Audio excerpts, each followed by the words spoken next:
Olá, pessoal, de volta com o Semicast. Ricardo, como é que você tá? Estamos aqui. Então, tudo bem, né? Então, tá aqui, tá tudo bem, então, né? Não, estou vivo, sobrevivendo nesta terra sem lei, como você gosta de dizer. Né? Nada, eu não falo nada, cara.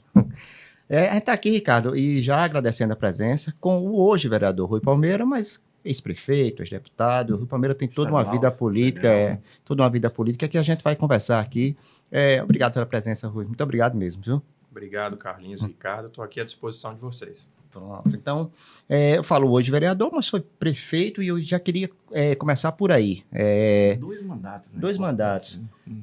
Depois a gente vai falar, a gente vai voltar no tempo, falar da história política, mas eu queria falar especificamente dessa questão da eleição para vereador.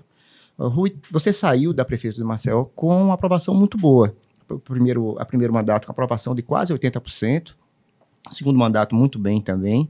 Foi candidato ao governo sem uma estrutura partidária forte, mesmo assim teve 180 mil votos, não é isso? E foi muito bem votado em Maceió. Mas na eleição para vereador, você entrou ali quase que nas últimas vagas. Eu queria entender de você, muita gente já fez essa análise, mas eu não ouvi de você isso. Era o esperado, você esperava isso, esperava uma eleição muito difícil, ao que você, o que é que você acha que aconteceu? Por que você teve essa votação que eu considero baixa, se tratando de você? Pífia, né? Convenhamos, né? Para prefeito 8 anos. Carlinhos, eu acho que a eleição de vereador acho que foi a mais difícil que eu já disputei. Né? O voto é disputado à tapa, é uma guerrilha, também, é uma guerrilha. Então, iniciei uma campanha já tarde, não tinha apoio de lideranças profissionais, mas obviamente eu imaginava que eu teria mais votos, né?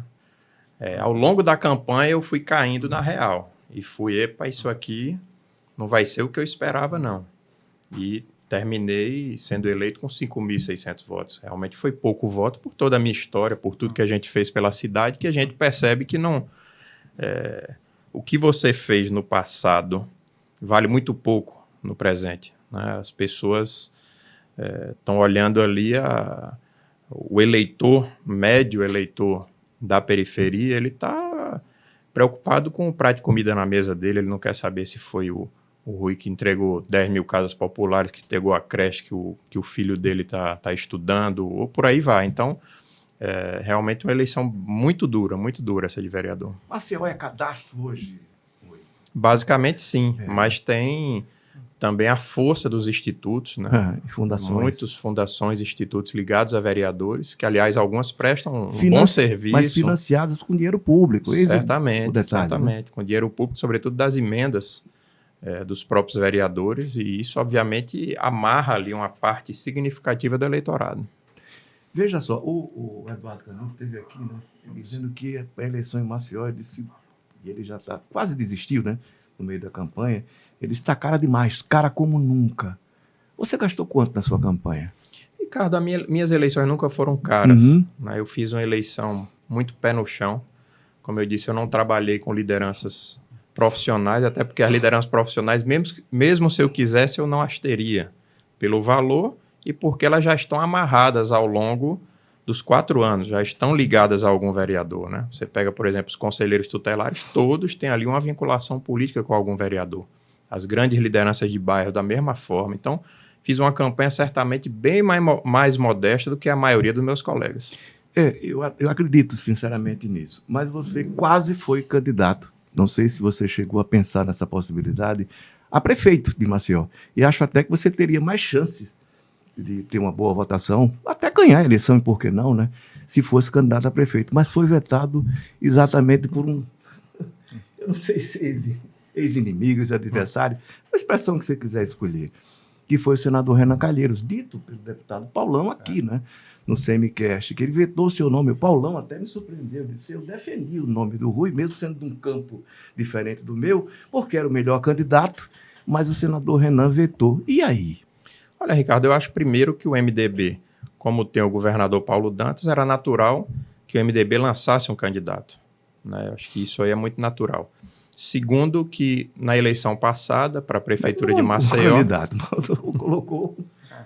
Pode dizer que o Rafael é um anticandidato. O Rafael, que é uma pessoa muito ligada aos Renans e era uma pessoa da confiança dele, porque imagino eu, se eu pensasse como pode ter pensado aí o senador Renan, por que colocar o Rui Palmeira se ele pode perder ganhando essa eleição? Cara, provavelmente era uma eleição que o JHC não perderia pela avaliação que ele tinha.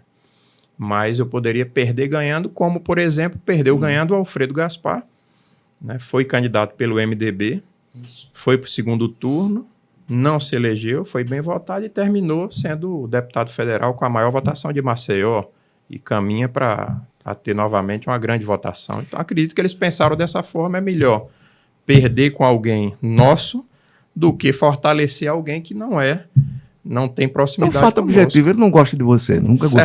Certamente. Como é que você lida com isso, fazendo parte hoje do grupo, de certa forma? Olha, toda o meu acordo para fazer parte do governo foi com o governador Paulo Dantas. Já nunca tratei com o senador Renan, não converso com ele há muitos anos. Mas ele pelo menos dá bom dia, boa tarde, boa noite? Dá, com certeza. Quando eu encontro esporadicamente no aeroporto, a gente se fala, não só tem... lembrando o Renan Pai, eu acho que há um remanescente de mágoa aí. Ele perdeu a eleição para prefeito, que precisava do Guilherme Palmeira, né? Que entrou ali de surpresa e o Guilherme tratou, né, uma campanha, simpatia, né, espalhava simpatia. E ganhou aquela eleição impressionantemente, surpreendendo, né? Porque o Renan era um nome que tinha uma votação crescente em Maceió, né? Saiu, eu lembro disso que eu estava em Brasília, eu tinha 12, 13 anos, saiu um Ibope no Jornal Nacional. Eu já era bem mais velho. Saiu um Ibope no Jornal Nacional, Renan 37, Guilherme 36. E ainda tinha o Dilton Simões ali com 15, 17%, né? Mais uma semana, acho que talvez o Dilton fosse o prefeito. Mas não tinha segundo turno na época, né? Pois é, estou dizendo mais uma semana dele. Meu pai foi eleito com 38%, com talvez 2% na frente do Renan, que foi uma surpresa na época. Mas se essa mágoa vem daí, eu não sei. Aí é por sua conta. Eu assumo. Eu vou fazer uma outra provocação nesse sentido. O fato de você se juntar aos Calheiros, depois, inclusive, na eleição do Alfredo, né, apoiando o Alfredo, você não acha que isso desgastou a sua imagem? Você sempre teve uma imagem muito boa, né? Como deputado estadual, por ter feito um mandato limpo, corretíssimo, depois deputado federal, independentemente das suas opções ideológicas, né? Um prefeito também correto, né? Eu acho que mal avaliado, talvez até por conta da história dos servidores, né? Você apoiou muito o servidor. Demais. Terrível, padrasto. Vou tirar essa história de padrasto. Eu falei padrasto, meteu o sarrafo. Tem padrasto que é melhor do que pai. E tem razão. Mas, enfim, ter sido muito ruim com os servidores. Não sei, é sempre muito complicada essa história de servidor, porque o servidor nunca vai ganhar bem, né? E sempre vai reclamar com justiça. Mas aquela junção, você e o Renan Filho, para apoiar o Alfredo, você não acha que isso tirou muito da sua boa imagem com o eleitor, olha, Ricardo, mais independente de opinião? Na verdade, nós nos unimos em torno do nome do Alfredo. Não foi uma união, eu não busquei benefício pessoal, eu não busquei indicar parente para o STJ, eu não busquei nada nesse sentido. Eu entendia que o Alfredo era o melhor nome. Nós tínhamos postos Davi Filho, JHC e Alfredo. Eu entendia que o Alfredo era o melhor nome, era uma pessoa com quem eu tinha uma relação pessoal melhor do que os outros dois. Então, acho que foi um momento, a gente apoiou o Alfredo, foi ao segundo turno e por vários motivos não ganhou a eleição. Claro que o último ano para mim foi muito difícil, Ricardo, porque eu pego a pandemia e pego o problema da Braskem. Então, obviamente, quando o Carlinhos citou, eu sempre tive avaliações positivas durante o meu mandato. É claro que no final, quando chega em novembro, né, a eleição foi em novembro daquele ano, eu apanhava de todo mundo, inclusive do Alfredo, né, numa campanha completamente equivocada. Então, eu apanhava de todo mundo. Saio com o ônus da remoção das famílias do Pinheiro, e com a Covid ainda ali atormentando a vida de todo mundo. Então é natural que tenha um desgaste e não me arrependo de ter apoiado o Alfredo, que eu entendo que era o melhor nome à época. Só lembrando um pouco daquela campanha, né? Nos últimos 15 dias parecia que o candidato era o Renan Filho, né? O marqueteiro do Alfredo era o Renan, era dos Calheiros. Marqueteiro, apresentador e padrinho, tudo. Era dos Calheiros. Aí eu queria voltar um pouquinho, ainda na sua prefeitura, naquele momento que você não saiu candidato. Você disse o seguinte, que a política as pessoas esquecem muito rápido.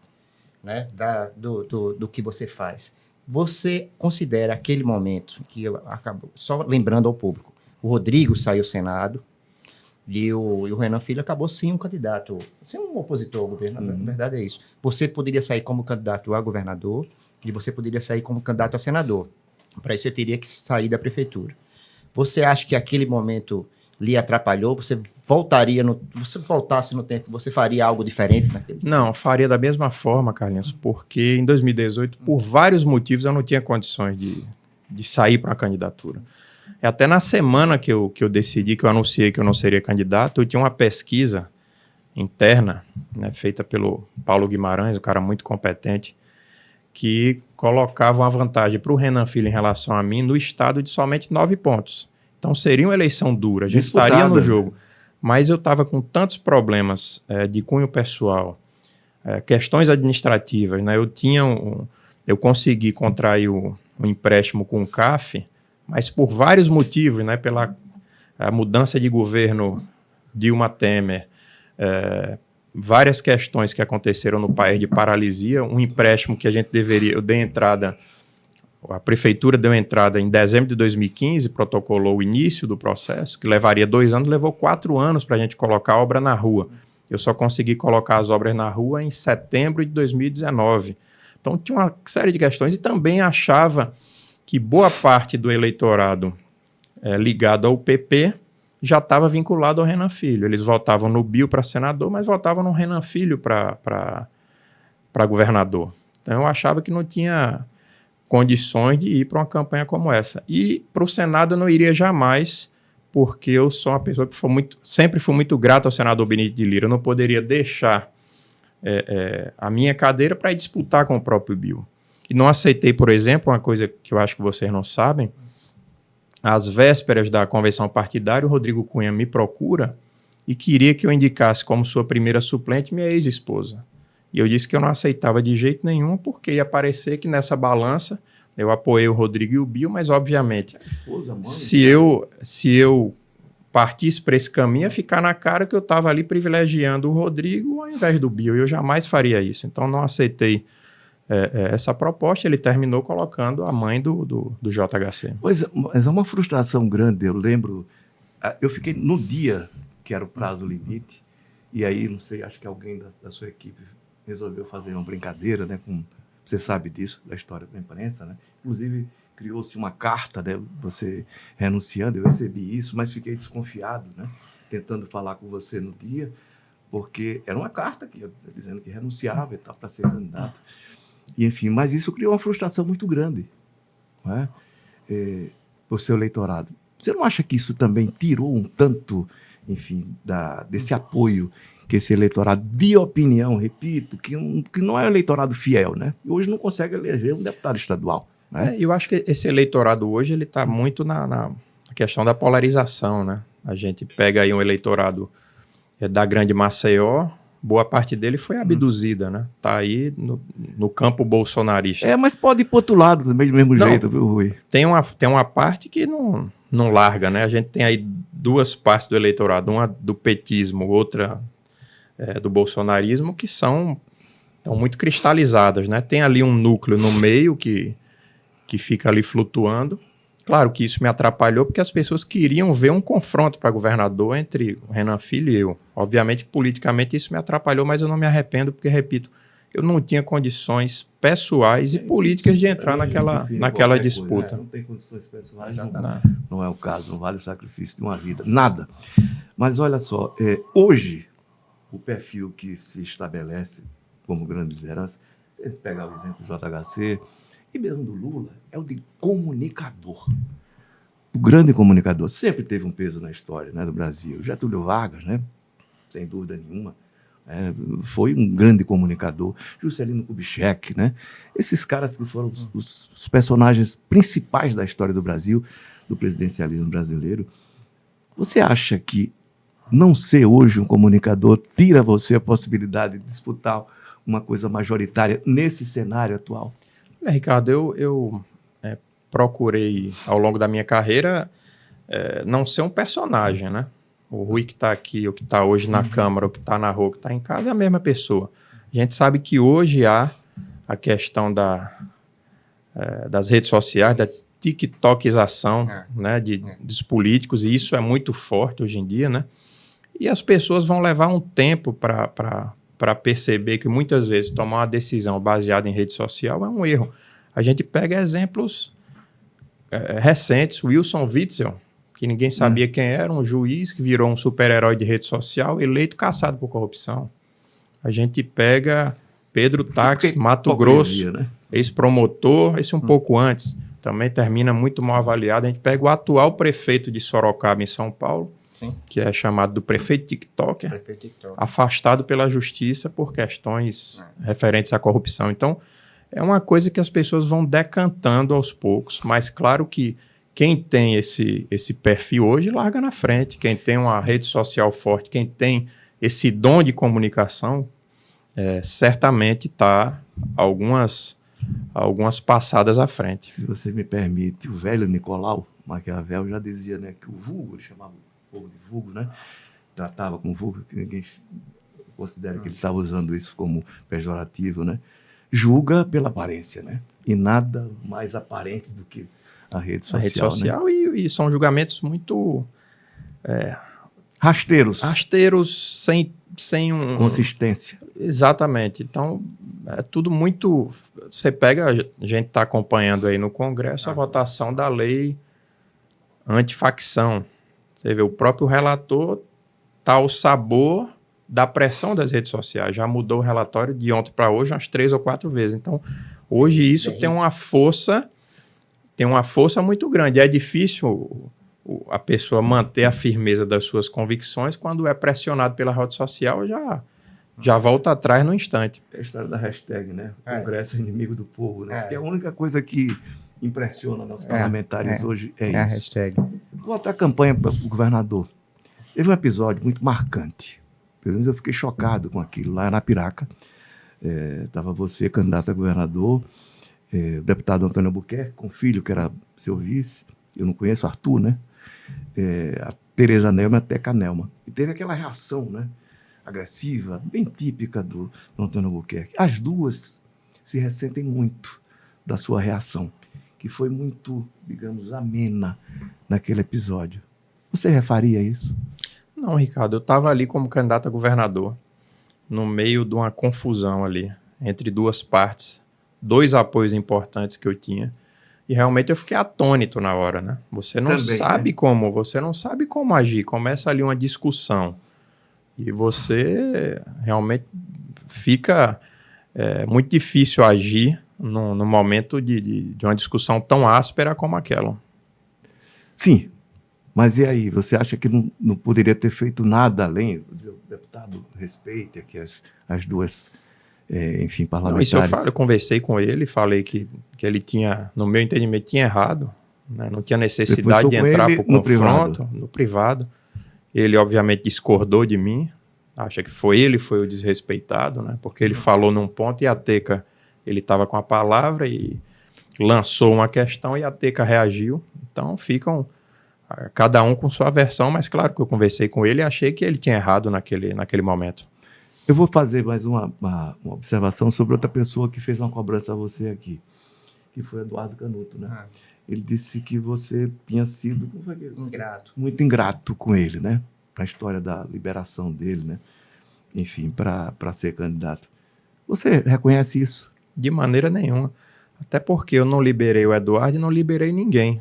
Se eu tivesse liberado outros vereadores e não ter liberado o Eduardo, eu poderia ser taxado de ingrato, mas isso jamais aconteceu.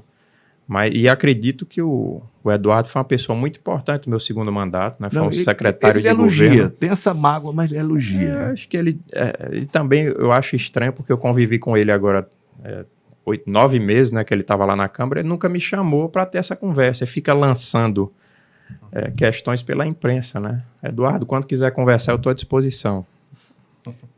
Bom, PSD. Você está no PSD, que hoje é um partido controlado pela dobradinha, né? Paulo Dantas, são do MDB, né? São do MDB. Paulo Dantas e Marcelo Vitor. E tem uma promessa, né? Que você vai ser candidato a deputado federal. Candidato você pode ser.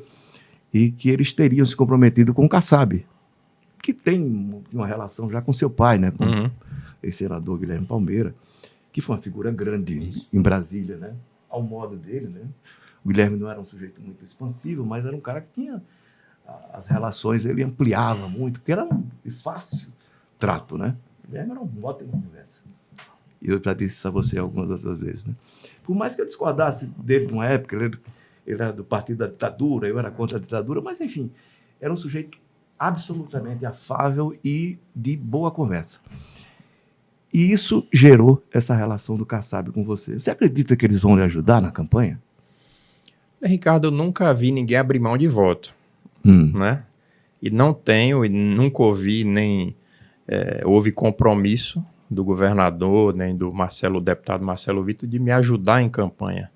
Mas, obviamente, para eu ir para uma campanha, eu preciso de apoio, né? O PSD está montando uma chapa que me parece competitiva, né? O Luciano Amaral, que foi um deputado eleito com mais de 100 mil votos, acredito que passe aí dos 120, então... Eu acho que ele vai para as cabeças, né? Com os nomes aí que estão postos, a gente tem tudo para fazer 2 deputados, o Luciano e mais um. Aí, com os nomes que estão colocados, eu acredito que eu consiga brigar. Eu não... Não, eu tenho ouvido também, eu não conversei oficialmente, não ouvi do partido... Isso, tenho lido algumas coisas na imprensa, que se a gente consegue fechar essa chapa, fatalmente o partido fará 2. E esse seria o Rui, o segundo? Não sei, aí depende do povo. Pois é, e como é que você chega a essa campanha? Quer dizer, depois da experiência ruim que você teve em Maceió, né? Na disputa para o prefeito, você acha que é outra campanha? Não tem nada totalmente diferente, né? Claro que eu não serei o Rui que teve 70 mil votos em Maceió em 2010, longe disso. Mas acredito que é um voto muito mais solto, né? Eu acredito que eu consiga ter uma largada interessante em Maceió e tenho que buscar, obviamente, um complemento no interior. Pois é. E aí, na Assembleia você tem alguém que vai lhe apoiar? Por enquanto, não. Tem não. Mas vou conversar. Sua passagem por lá também você incomodou mais do que aos que estavam lá, né? Do que... Certamente. Enfim. O que é que você lembra desse período ali da Taturana? Eu vou fazer uma observação aqui, antes que você comente. Eu lembro que eu vi isso, né? Que alguns deputados reclamavam da Operação Taturana que tinha sido o Guilherme. Você lembra disso? Lembro. Todo tipo de absurdo surgiu, né? Foi uma composição do meu pai com o Renan, com o Theo Vilela, que ordenaram a tal operação. E, obviamente, isso nunca aconteceu. Mas foi um momento muito, muito ruim para mim, pessoalmente, tenso, né? Porque havia uma tensão ali com os colegas. Você se sentiu ameaçado em algum momento? Certamente. Não fui ameaçado diretamente, mas sentia no ar ali uma tentativa, uma hostilidade, né? Muito forte de alguns colegas, mas passou. Tanto é que já em 2008, né, ainda com vários suplentes assumiram, né, vários deputados foram afastados. Em 2008 eu já decidi que eu não queria mais e não seria mais candidato de jeito nenhum a deputado estadual e parti para ser candidato a deputado federal. Isso eu decidi em 2008 porque eu não sentia clima e condições de continuar trabalhando naquele ambiente. Só uma observação, né? Todo deputado estadual que de alguma forma se rebelou, né, contra os esquemas da Assembleia, você foi o caso, acho que foi o primeiro ali, nessa linha que eu estou colocando aqui. Depois veio o Rodrigo Cunha, que se tornou senador, depois o JHC, que foi federal e cresceu. Parece que é uma receita, né? Rebele-se contra os esquemas da Assembleia que você cresce. Bom, eu confesso que eu agi por instinto, né? Não tinha nada programado de fazer isso ou aquilo. Por princípio, eu acho que resolve melhor. Certamente. Princípio e instinto, né? Que tem muita coisa na política que ou você vai ali de forma instintiva. Meu pai era muito bom nisso, aliás. E nunca programei, nem foi uma coisa artificial, montada, pensando e eu nunca imaginava que a partir da minha atuação na Assembleia eu seria o deputado federal, a época mais votado da história de Maceió e o terceiro mais votado, na frente de nomes que tinham muito mais força política do que eu. Pois é, você falou no seu pai, no Guilherme Palmeira, eu já me referi a ele aqui algumas vezes. Qual foi o papel do Guilherme na sua vida política? E hoje, a falta que ele faz nessa seara. Não falo nem como pai vai fazer falta sempre. a falta que ele lhe faz como conselheiro, como cara que enxergava longe, que sabia das manobras, conhecia a malícia do meio, a falta que isso faz a você, e se isso, por exemplo, resultou na baixa votação que você teve agora para vereador? Não diria que na baixa votação dessa eleição, mas claro que os conselhos e os bate-papos com ele fazem muita falta, né? Ele tinha realmente uma visão bem mais à frente, que eu não tenho realmente essa capacidade. Ele antevia muitos cenários, né? Ele dizia, pô, isso aqui vai ser dessa forma, e a coisa geralmente acontecia como ele passava, né? Então, isso faz muita falta, certamente. E foi, acho que politicamente, ele incentivava, mas não era aquele cara de estar me cobrando o tempo todo, de estar participando do meu governo, por exemplo, na prefeitura. Ele até, tem fulano, tem Beltrano, veja aí se você acha que essa pessoa é útil. E alguns eu achava que era, outros não, mas ele não ficava em cima nem participou de coisa nenhuma da minha gestão, né? O prefeito é o Rui, a pessoa que procurava o prefeito é o Rui, você procure ele, que ele que tem que tomar essas decisões. É verdade que você não queria uma carreira política inicialmente, depois foi por tradição familiar? Eu acho que eu fui muito seu avô, seu pai. Eu fui muito pelo exemplo Seus do meu tios, pai, né? Eu acho que essa questão da família ajudou muito, porque eu enxergava, primeiro, uma família que era muito plural, né? Já da história do meu avô perde uma eleição para governador em 1946 para o Silvestre Péricles, ele foi taxado de comunista. Uhum. Depois, em 65, ele perde uma eleição para o Muniz Falcão, foi taxado de reacionário. Que meu avô tinha essa capacidade, assim como meu pai, de dialogar com os dois lados, de ter Tanto é que nós temos lá o meu tio Miguel Palmeira, que foi deputado estadual, um dos fundadores do PSB, junto do Ronaldo Lessa, aqui em Alagoas, o Vladimir, um dos fundadores do PT, e meu pai, um dos fundadores da Frente Liberal, do PFL, né? Totalmente... E o PCB, né? Moacir e PCB. Godofredo também, que era o mais direitista, né? Então, mas era um direitista leve também, né? Para os padrões de hoje, poderia até ser chamado de comunista, né? Pois é, o Carlinho, o pessoal chama o Carlinho aqui de comunista. O tempo todo. Mas acho que é por causa da companhia. Mas aí, pelo que eu vejo, nessa questão da polarização, você tem uma posição equilibrada. Você não gosta muito dessa questão da polarização, não é isso? Eu acho que não é nem meu perfil, né, entrar nesse tipo de embate. Dessas tem muita besteira, né, que toma uma dimensão brutal e a gente vai deixando de lado as discussões importantes, seja para a cidade, para o estado e para o país, né? Você fica ali num bate-boca de uma coisa acéfala que não chega a lugar nenhum. Essa história da polarização que gera, né, o fanatismo. Até ser flamenguista é complicado, né, o fanatismo. Mas, enfim, eu respeito, viu, Carlinhos? Eu sou um homem feliz, eu sou Flamengo. Mas, olha, como é que você viu o acordo firmado entre o governo do estado e a Braskem, depois de toda aquela fumaça de que não faria, né, acordo antes que se resolvesse os problemas da população como um todo? Aí está a turma do Flechal, né, esperando ainda uma solução, sem nada. A expectativa de 20 ou 30 bilhões de reais, isso gera 1 bilhão e 200 milhões em 10 anos, Rui. Como é que você entende isso? Os valores, Ricardo, quando a gente enxerga num primeiro momento, né, especificamente prefeitura, depois eu vou falar do estado, a prefeitura fechou um acordo de 1,7 bilhão. Queria 10. Aí quando a gente vai para um comparativo, pega a tragédia de Mariana, as mineradoras Vale e BHP pagaram 170 bilhões. Maceió recebeu exatamente 1%. 1% do valor. E eu acho que o mais grave do acordo feito pela prefeitura do estado, eu não conheço os termos do acordo, é que o prefeito JHC vendeu os bairros para a Braskem. Tem lá no acordo. Unidade de saúde, escolas, praças, ruas, tudo hoje é patrimônio da Braskem. Então, eu não entendo como a indenização. Foi uma negociação imobiliária. E por mais que se diga que não, no plano diretor, já tem, se não me engano, até uma lei proibindo edificações da autoria do vereador Leonardo Dias, daqui a 20 anos, daqui a 30 anos, a pressão que vai surgir do mercado imobiliário e da própria Braskem, quando tudo tiver esfriado, eu não tenho dúvidas que aquilo ali vai ser utilizado economicamente pela empresa. É um ativo que a empresa... E é um pedaço da cidade, uma banda importante da cidade, locais históricos, né? A praça lá de Bebedouro, né? Tantos eventos, tantas festas, tanta coisa aconteceu ali. É patrimônio da Braskem hoje em dia. A Lucena Maranhão. Né? Tudo ali é patrimônio da empresa.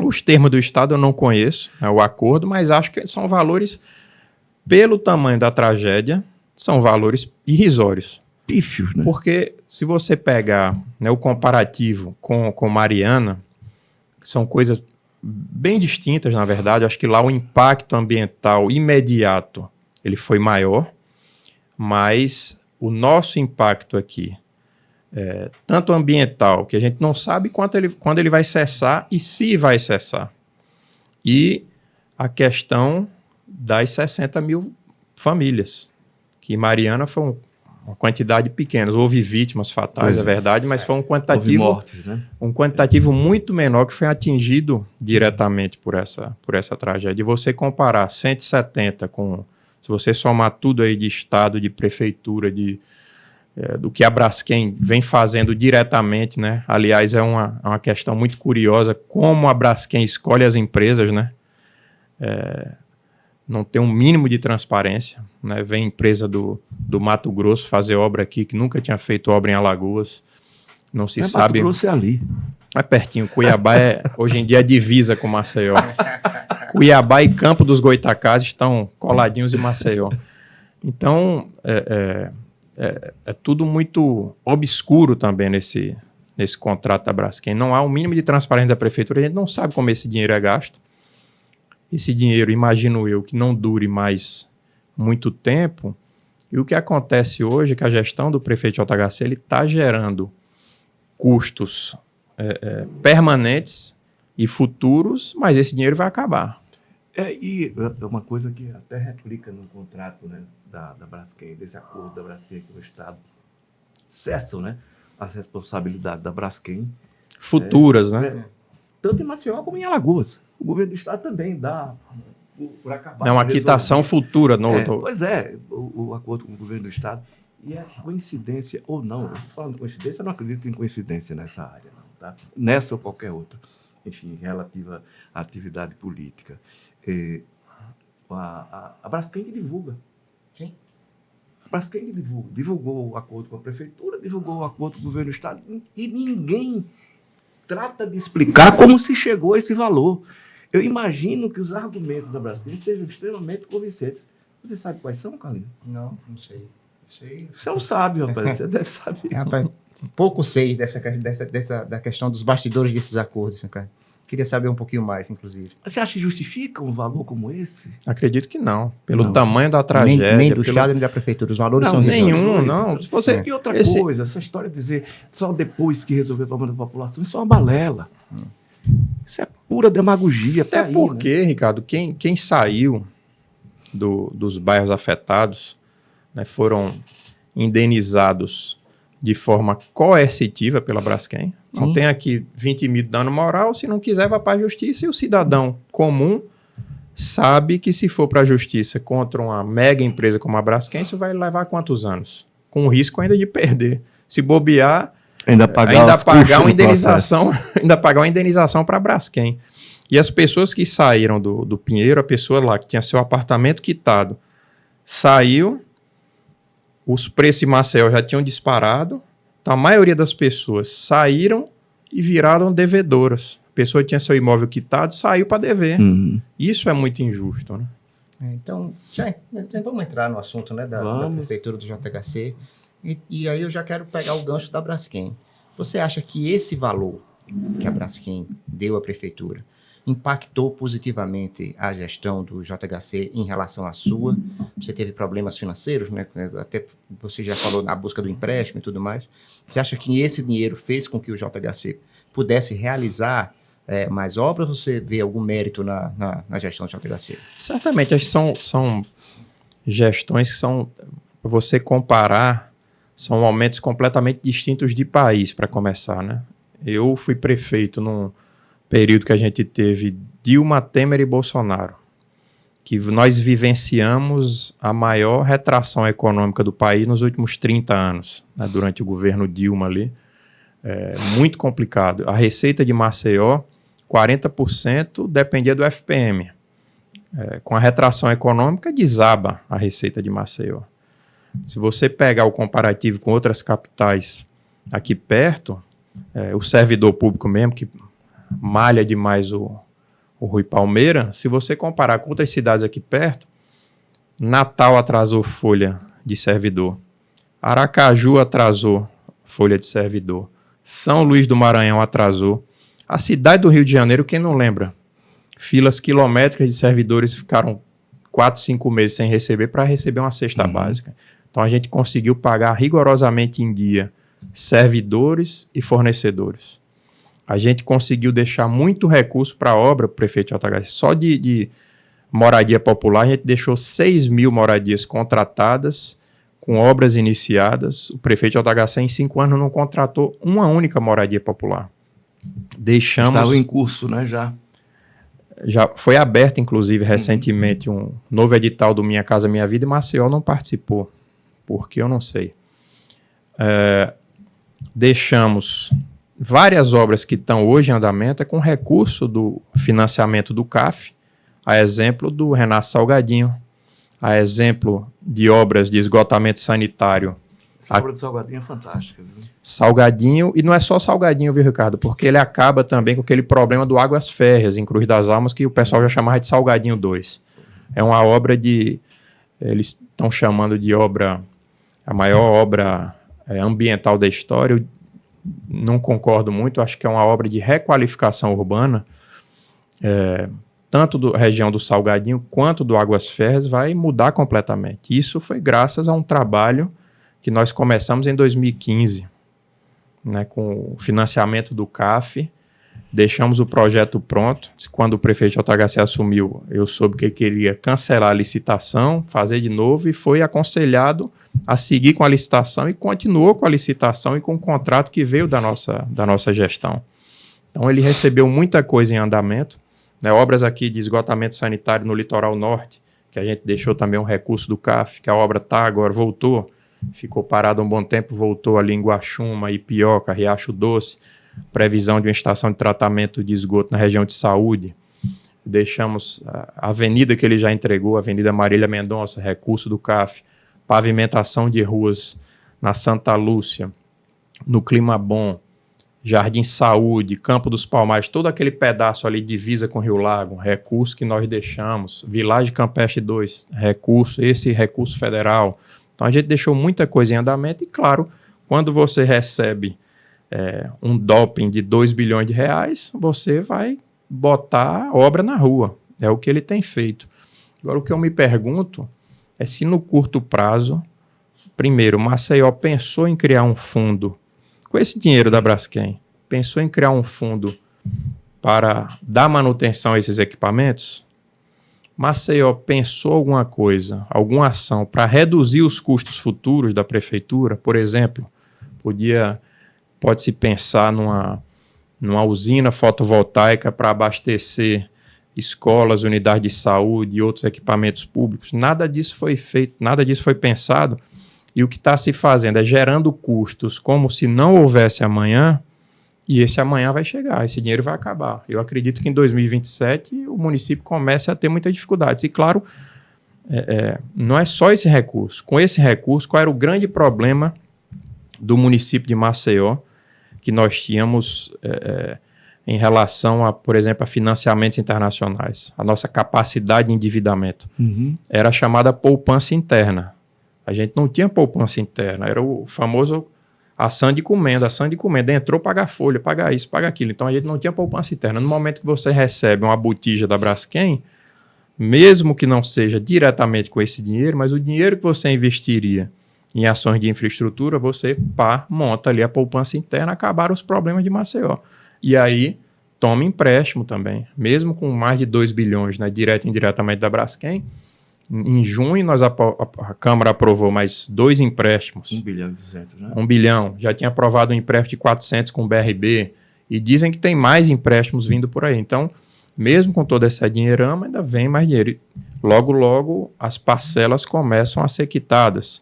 A prefeitura tem gastos hoje que eu acho que são insustentáveis. Para vocês terem uma ideia, o subsídio, isso me impressionou muito.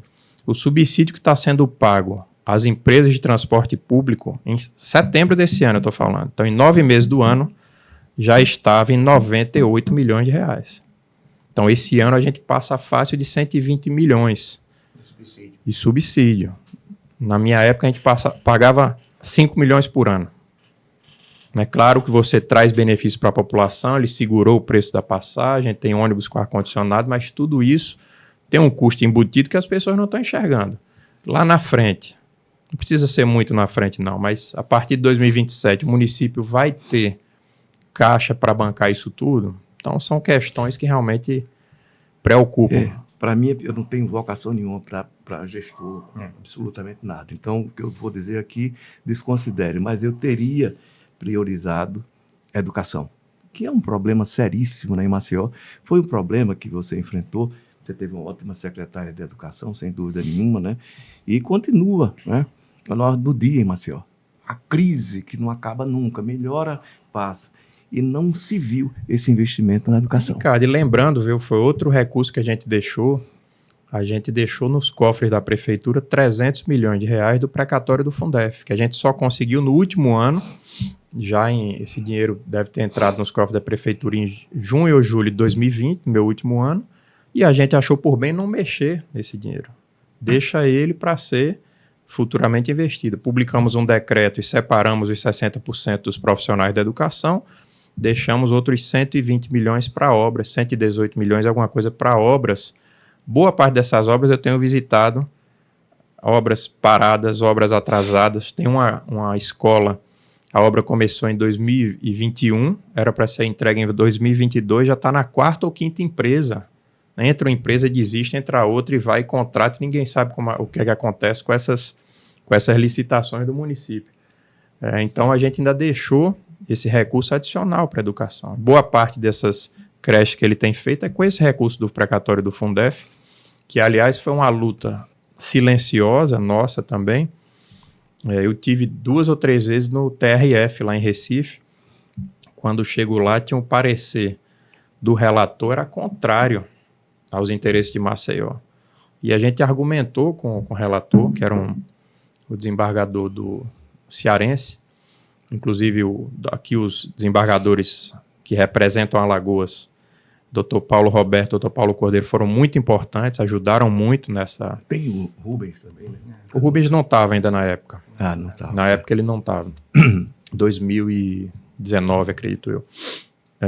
E a gente conseguiu reverter essa decisão do TRF, porque eu disse, vai ser um caos, porque se isso aqui vira jurisprudência, e os municípios que já receberam vão ter que devolver. Imagina a confusão para dezenas de municípios, centenas, milhares de municípios, talvez no Brasil todo, ter que devolver se isso vira uma jurisprudência consolidada.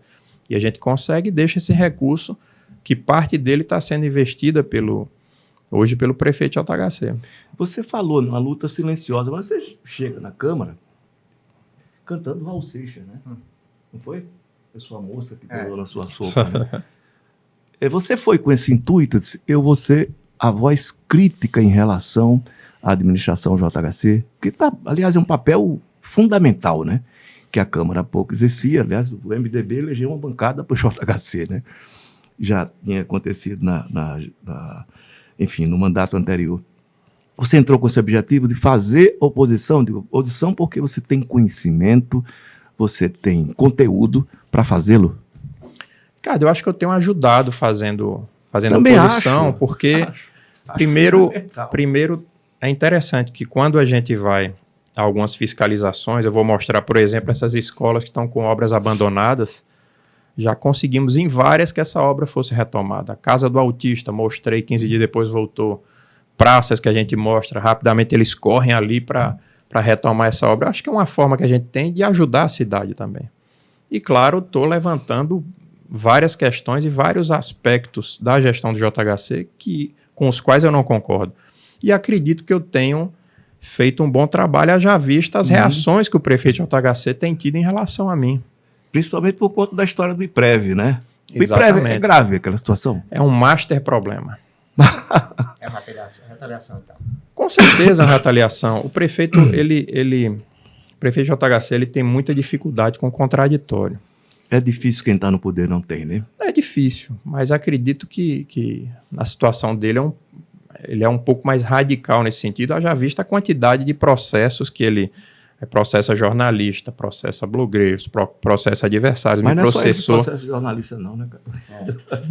Deputado também aí, por aí. Pois é, eu nunca processei. Eu sei. Até agora não, nunca processei. Eu acho uma grandíssima bobagem, eu acho que cala-boca, faz né? parte ali do ônus e do bônus do processo. Claro que se parte para uma coisa, uma ofensa, uma coisa pessoal, mas o prefeito de JHC ficou ofendido porque eu critiquei um robozinho que, segundo o site da prefeitura, contratou o robozinho por 10 milhões de reais e iria acabar com os alagamentos em Maceió. Eu fiz uma crítica, ele me processou. Você não disse que roubou, né? Roubou. Não, você disse que você falou mal do robô. Fiz ali uma brincadeira com as duas palavras, ele se sentiu ofendido. São parecidas, né? Sonoridades. Me processou. Opa. Aí começamos, quando eu tive conhecimento do investimento da prefeitura no Banco Master, comecei a apurar algumas coisas. Realmente é uma situação muito grave. Primeiro, você colocar dinheiro num banco que em 2000... É bom explicar isso, né? O que aconteceu efetivamente. Exato. O IPREV tem um recurso que é do servidor. A poupança, né? Que ele pode fazer esse tipo de investimentos. Na nossa época, a gente deixou 100% do recurso em investimentos no Banco do Brasil, que rendiam muito pouco, mas eu tinha segurança total. O que é que o IPREV, na gestão do prefeito JHC, faz a partir de 2024? Começa a fazer investimentos de altíssimo risco. O Master... Especulação financeira. Eles pegam 117 milhões, aportam no Banco Master em letras financeiras que não tem cobertura do Fundo Garantidor de Crédito. Então, se o Master sofre uma intervenção ou uma liquidação extrajudicial, o Maceió perde 100%. Vai para a fila. Isso é fato. A gente vai para mais um ponto. O IPREV ele tem um conselho de administração. Todo final do ano se reúne para aprovar a política de investimentos do órgão. Em 2024, 2025, o IPREV fez uma reunião, tem ata disso, tenho cópias dessas atas, não tinha quórum mínimo para aprovar a política de investimento. Então, eles trabalharam à margem da lei, tanto em 24 quanto em 25. E outro fato bastante curioso é que a prefeitura contratou uma consultoria chamada Crédito e Mercado. Essa consultoria está sendo investigada pela Polícia Federal por um esquema na cidade de Campo dos Goitacazes, no período lá da gestão da Rosinha Garotinho. A operação acontece em 2023, então a empresa está sob suspeita. Não é culpada ainda, mas está sob suspeição. Em 2024, essa empresa, e também constam das atas, um consultor dessa empresa, participando dessa reunião, do comitê de investimentos, que são coisas distintas, é um comitê somente consultivo, ele está ali para fazer um assessoramento, é ele que sugere que que o IPREV invista no Banco Master. E tem um outro fato mais curioso, é que a gente descobriu que a prefeitura investiu 51 milhões de reais em um fundo imobiliário chamado Nest Eagle. Esse fundo foi criado em novembro de 2024. Em dezembro de 2025, após sugestão dessa consultoria investigada pela Polícia Federal, Maceió aporta 51 milhões de reais. Tem alguma ligação de alguém dessa empresa com Maceió? Bom, o secretário da Fazenda de Maceió veio de Campos e era secretário adjunto na cidade do Norte Fluminense naquela época. Eu acredito que ele tinha informações que essa empresa estava sob investigação. Se ele falou ou não para o prefeito, para o presidente do IPREV, acho que ele pode nós ter não sabemos. Alguma influência nessa decisão. É difícil a gente a gente saber, a gente confirmar alguma coisa. Mas que é estranho ele não ter alertado, é. Então, a empresa criada em novembro de 24, em novembro de 25, vem um consultor dessa Crédito de Mercado, um aporte no fundo imobiliário. O que é que você sugere? Nest Eagle. Um fundo que tinha sido criado há poucos dias. A prefeitura pega e 51 milhões. O capital líquido desse fundo é 170. Então, 30% do capital líquido saiu dos cofres do IPREV Maceió. Então, é tudo muito confuso. Seria um grande negócio? Certamente é um grande negócio, até porque eu já fiz solicitações, Ricardo. Fiz uma série de questionamentos ao IPREV, ainda está no prazo para que eles me respondam. Eu realmente estou muito curioso para saber quem recebeu a comissão por esse negócio. Que no mercado é comum se pagar a comissão, se paga entre 3% e 4%. Então a gente está falando aí de 4, 5 milhões de reais que essa consultoria pode ter recebido. E a gente tem que saber realmente quem recebeu, para onde foi esse recurso. Uma coisa que me impressiona nessa história, não só falando especificamente desse caso, mas de todos os casos de forma geral que acontecem nessa seara, é que ninguém se dá o direito de explicar publicamente. Por exemplo, o prefeito nunca se manifestou. Não dá um pio sobre essa história. Eu sei que tem os vereadores que fazem a defesa dele, papel da bancada dele, do líder, mas ele nunca foi a público, diz, olha, isso é uma mentira, seja lá o que for, como ele quiser. Ninguém, assim, se tiver de falar alguma coisa, é na rede social e de maneira absolutamente superficial. Não há necessidade, me parece, a essa altura, né? Não só ele, né? O Paulo Dantas, você está vendo aí o caso da Braskem que eu falei aqui, que a prefeitura igual. Ninguém quer explicar absolutamente nada. Não precisa explicar nada. Propaganda, Ricardo, propaganda, eu lembrei de mais um fato curioso que nós temos no Brasil aí mais de 2.000 regimes próprios de previdência social, né? De município, de estado e tal. Mais de 2.000. Somente 12 aportaram dinheiro no Master. Dos 12... 7 tem a consultoria da Crédito e Mercado. E a Crédito e Mercado está sendo investigada, isso tem no site oficial da Polícia Federal. Segundo a Polícia Federal, ela fazia lobby para fundos de letras podres. Então é basicamente o que aconteceu em Campos, aconteceu em Maceió. E aí, obviamente, é uma questão muito grave, é o dinheiro do aposentado. E aí, a partir disso, eu comecei a sofrer retaliações. Né? Isso que é uma coisa estúpida, né? Absolutamente infantil, né? Aí teve a história do IPREV manda comunicação. Você recebeu essa comunicação? Recebi a comunicação, inclusive eu abri na tribuna da Câmara, eu recebi num dia, abri na hora, só que já tinha na véspera, a imprensa, parte da imprensa já sabia, já tinha vereador que já sabia o conteúdo, né? E ele me pergunta, faz uma série de questionamentos, tudo isso a gente passou durante a transição, né? Sobre parcelamentos, sobre até atas de reuniões, tudo está no Diário Oficial. E o mais curioso ainda que eu descobri ontem, né, o presidente do IPREV alega que como ele assumiu agora, ele querendo saber as informações que estão lá no IPREV, obviamente, aí eu descubro ontem... Isso foi uma intervenção, né, o IPREV, né? Certamente, isso foi uma intervenção, quando ele demite 100% dos... Que, aliás, a maioria dessas pessoas, Ricardo, nada tem a ver com essa questão desses investimentos.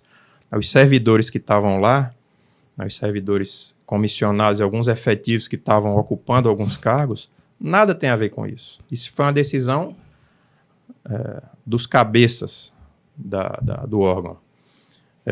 Aí... Ontem eu descubro que o presidente do IPREV, ele assume e me pede uma série de informações e documentos. Né? E documentos. Aí eu descubro que agora, em novembro, ele fez um reparcelamento de débitos do IPREV com a Câmara Municipal de 2005, entre o período de 2005 a 2007, quer dizer, de quase 20 anos atrás, ele achou as informações. As informações da minha gestão ele não acha. Explique essa história, esse parcelamento. O que é? Ele repactou. Havia um parcelamento feito pela Câmara Municipal em 2007, né, que é no período de 2005 a 2007, a parte patronal. Eles fizeram um parcelamento e agora eles repactuar esse parcelamento, perdão. Então, é muito curioso porque ele encontrou essas informações rapidamente. Eu ontem mostrei para o presidente Chico Filho, rapaz, você está com moral com o presidente do IPREV, olha aqui, já está no sistema do Ministério Ele até se assustou. Rapaz, não, já está no sistema. Vocês não se dão muito bem hoje, não, né? Você e o Chico. Olha, eu acho que o Chico, ele não conseguiu deixar o papel de líder do governo. Essa é a impressão que eu tenho dele, né? Mas converso, dialogo, tento dialogar da melhor maneira possível, mas eu acho que essa é a grande questão, né? A Câmara, infelizmente, não tem autonomia e ele continua como líder do governo. E a sua relação com o Kelman? Porque o Kelman foi escalado, né, para o embate, né, direto. Você identifica isso? Certamente. Eles estavam precisando, né? Porque eles estavam... Eu falava, ninguém respondia. Eu estava até sentindo falta disso. De ter um embate, de ter um contraditório. Aí, e você vê que para isso acontecer, na verdade, eu vou falar porque eu tive do outro lado, quem dá trabalho é o prefeito, não é a oposição, não, é a base.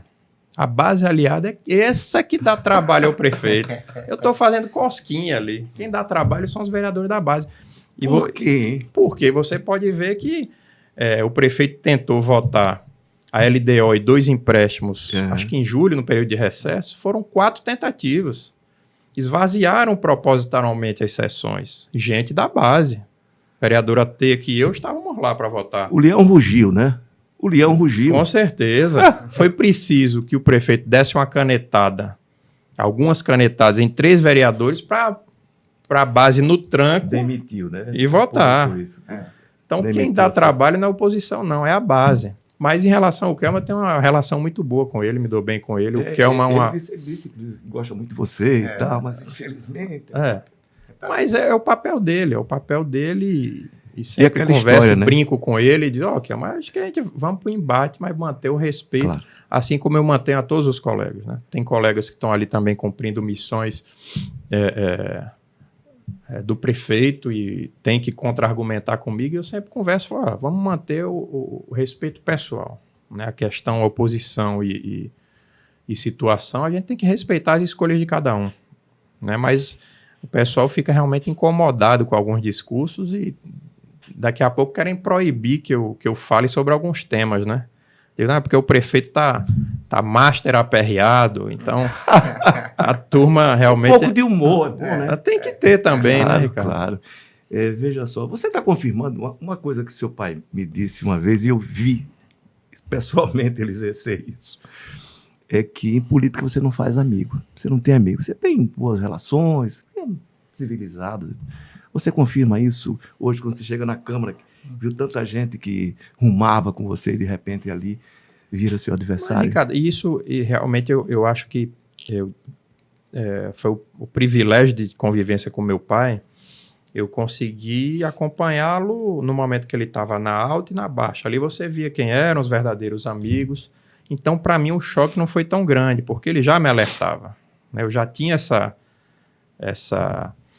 informação. Uhum. Então, isso se confirma. E a questão dos vereadores, os vereadores que fizeram minha bancada, foram da minha bancada, a maioria foi também da bancada do ex-prefeito Cícero Almeida, que foram da bancada do ex-prefeito Acácio Aborne, que hoje estão na bancada do JHC, e quem vier a ser o prefeito, eles estarão na bancada. Ou seja, a maioria bancada do governo. Do governo, porque é muito difícil para um vereador sobreviver politicamente sem o apoio da prefeitura, né? O vereador, ele é cobrado na comunidade por uma melhoria numa praça, a pavimentação de uma rua, sem o apoio efetivo da prefeitura, ele está de mãos atadas. Teve o caso do Joãozinho, né? O Joãozinho era uma pessoa sua, né? Sim. E aí acabou indo para o outro lado. O Joãozinho foi uma surpresa para você? O Joãozinho, eu acho que se ele não saísse, a gente não conseguiria montar chapa no PSD.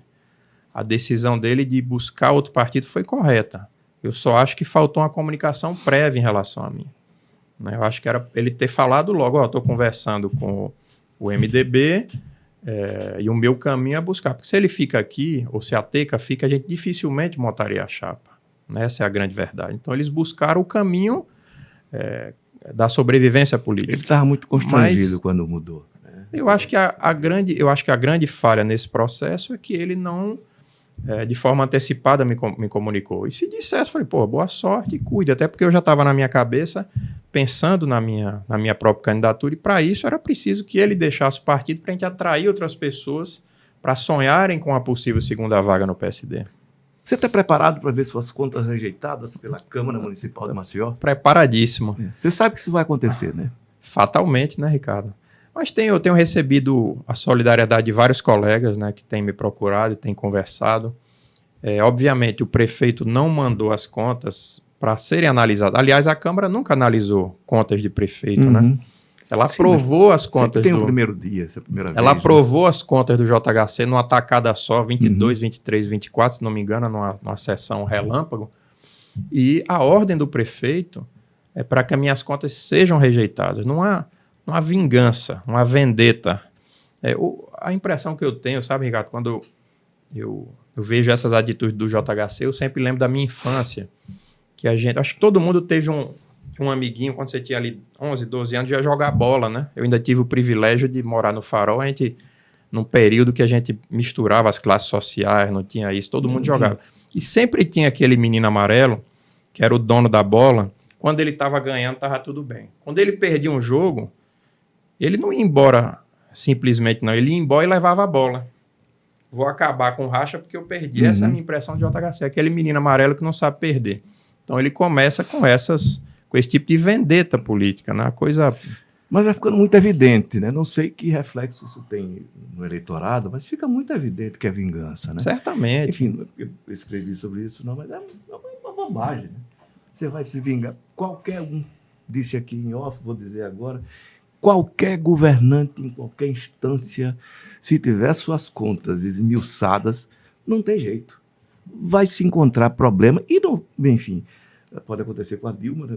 Pedalada fiscal, que é uma grandíssima bobagem, mas, enfim, vai ter problema. Se quiser rejeitar, rejeita. E outra coisa, se a Câmara o mal que pode lhe fazer é lhe tornar inelegível.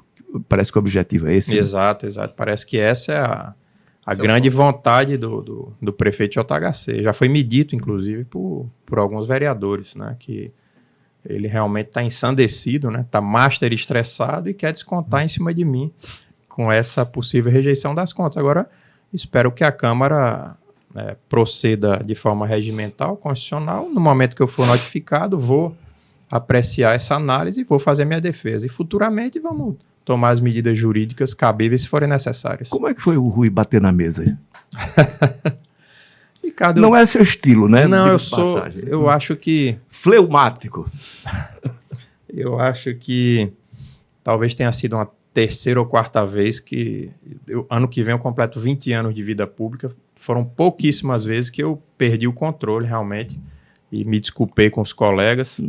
Mas tudo tem um limite, né? No momento que eu peço a palavra, o presidente nega dizendo que no prolongamento do expediente não poderia me conceder um direito de resposta, realmente para mim, até porque o regimento não é cumprido para nada, né? Da coisa mais banal às coisas mais importantes, não se cumpre o regimento. Então só serve para o Rui, eu até fiz uma brincadeira, né? Aqui tem vereador que é mais igual do que os outros, porque o regimento só serve para o Rui Palmeira. Quando eu estou falando da tribuna, o outro vereador vai falar quando o tema não é um tema de interesse do prefeito, o tempo é absolutamente rigoroso. Quando é algo elogioso ou bajulativo, o cara fala 1h30, né? Quer dizer, não tem a menor coerência. Realmente eu perdi a estribeira naquele momento, depois me desculpei com meus colegas. Pois é, e a sua relação está azedando, né, com o Chico, né? Notoriamente, né? Olha, o presidente Chico, votei nele, né? Eu tinha um compromisso com o Marcelo Palmeira, iria votar no Marcelo, no momento que o Marcelo é traído, né? A palavra é essa, foi vergonhosamente traído por alguns vereadores, e o candidato único foi o Chico, eu votei no Chico, não tenho dificuldade, mas de lá para cá, nada do que... de cargo também nada na Câmara. Em relação a mim, não. Não tenho cargo nenhum em mesa diretora. Tenho os cargos do meu gabinete somente. Mas eu acho que o meu problema começa nas comissões. Né? Quando eu chego para ele, vou tratar das comissões permanentes, eu queria participar da Comissão de Serviços Públicos, que, aliás, é uma comissão que deveria cuidar da questão das concessões, porque o meu foco seria a BRK, que a gente sabe que tem muitos problemas, de uma forma ou de outra eu estou trabalhando isso através da Comissão de Defesa do Consumidor. Ele disse, não, ninguém me pediu essa comissão, está tudo certo, você vai participar. E eu só ia fazer essa pedida. Aí ele chega para mim e fala, não, acho que com sua experiência você deveria participar para nos ajudar da comissão de orçamento. Eu digo, Chico, eu nem tinha pensado nisso, mas vou fazer o pedido também. Ele me sugeriu, eu faço o pedido, depois fico sabendo pelo Diário Oficial que eu estava na Comissão de Defesa do Idoso, de Segurança Pública e de Defesa do Comissão. Porque eles me tiraram numa intervenção do Executivo. Mas, não, aqui a gente não aceita o Rui e me botaram lá. E eu acho que faltou conversa. Eu disse para ele outro dia, Chico, por que você não me ligou? Diga, foi pressionado por isso ou por aquilo, não posso lhe botar nessa comissão. Como é que eu posso aqui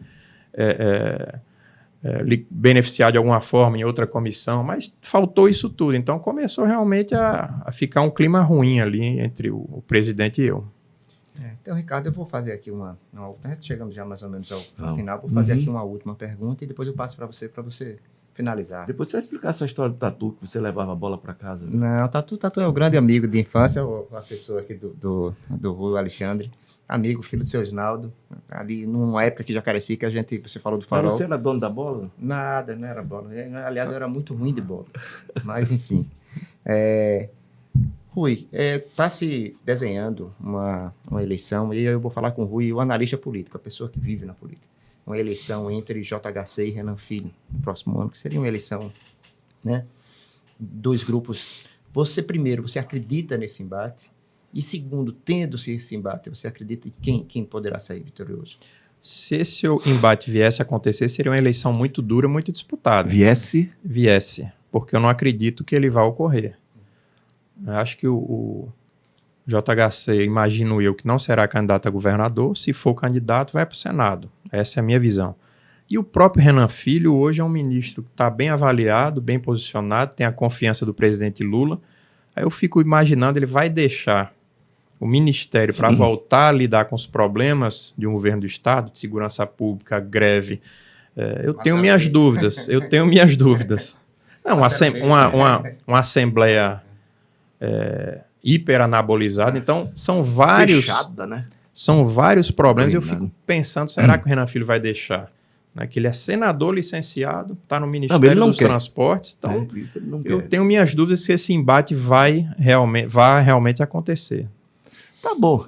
Já que você levantou a bola e não sendo... Quem seria candidato? Não tem ninguém, Rui. Não tem ideia. Realmente é uma Toledo, pergunta. É uma pergunta. Vitor Pereira? Eu realmente não tenho essa resposta. Realmente não tem ali nenhum dos grupos políticos me parece ter um plano B, caso esses dois nomes não sejam candidatos. O plano seria o Isnaldinho, mas esse já foi abortado, né? Não, o Isnaldinho, a Assembleia... Nem a pau Juvenal, né? Ali ele não passa. É isso, Ricardo. Então eu ia agradecer demais a sua presença. Foi ótimo. Como eu disse, a gente já era... Você é da Comissão do Idoso, lembre, eu sou idoso, né? Então tem algumas demandas, né? Fazer pela cidade. E é isso, queria agradecer demais a sua presença. Obrigado, eu que agradeço. Obrigado, Carlinhos. Obrigado, Ricardo. Obrigado a todos que fazem o CMCast, o Cada Minuto. Estou sempre à disposição. Muito obrigado. Tá bom, Ricardo, um abraço. Um abraço. Um abraço, pessoal. Até a próxima semana.